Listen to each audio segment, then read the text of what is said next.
You're listening to Systemic Error Podcast. The failure was designed. Scared straight, once bitten fox leery of backing Trump's latest election fantasy, based on an article by Mick Hilden. Fox didn't find principles. It found a lawyer. The real story. Fox News did not suddenly develop a conscience. It developed liability. After years of laundering Donald Trump's election lies to protect audience share, the network learned the most expensive lesson in cable news. You can monetize authoritarian propaganda right up until a court document forces the bill onto your desk. The reporting here is useful only if you read it correctly. The story is not that Fox is abandoning Trump out of some noble institutional awakening. The story is that Fox's corporate leadership, wounded by the Dominion settlement and staring at Smartmatic, has decided that repeating Trump's fraud claims is now too costly to broadcast casually. Power, not confusion. The people with actual power in this story are not the on-air performers pretending to be bold truth-tellers. It is Fox's corporate leadership and legal department. Brett Baer's disclaimer, the blackout on Fox and Friends, the silence from Ingraham, Waters, Hannity, Levin, and the neon coverage on Fox News Sunday all point to the same reality.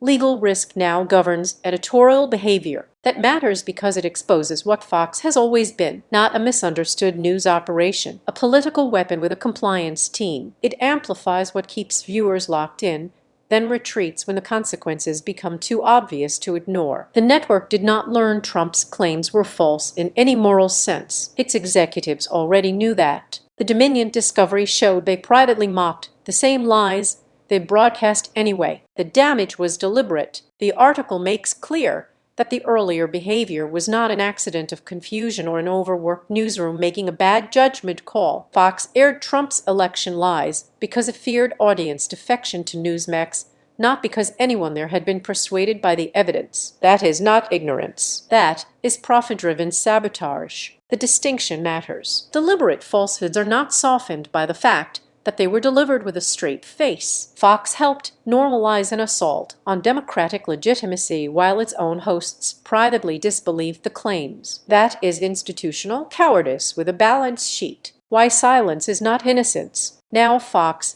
is trying to distance itself from Trump's latest rehash of the big lie without admitting what it was doing before. That silence is not a correction. It is damage control. A network that spent years shaping the permissions structure for election denial cannot simply go mute and claim rehabilitation. The irony is sharp.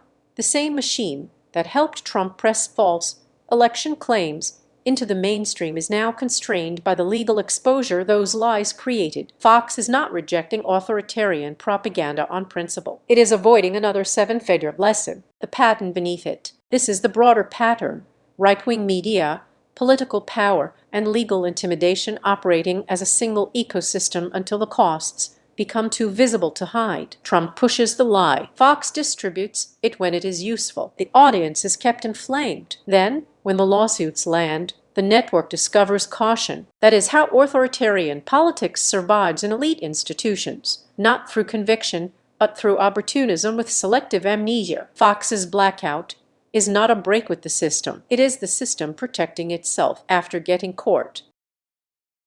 You've been listening to Systemic Error. Thanks to AlterNet for today's article with the automated voice of LJ. Thanks for listening.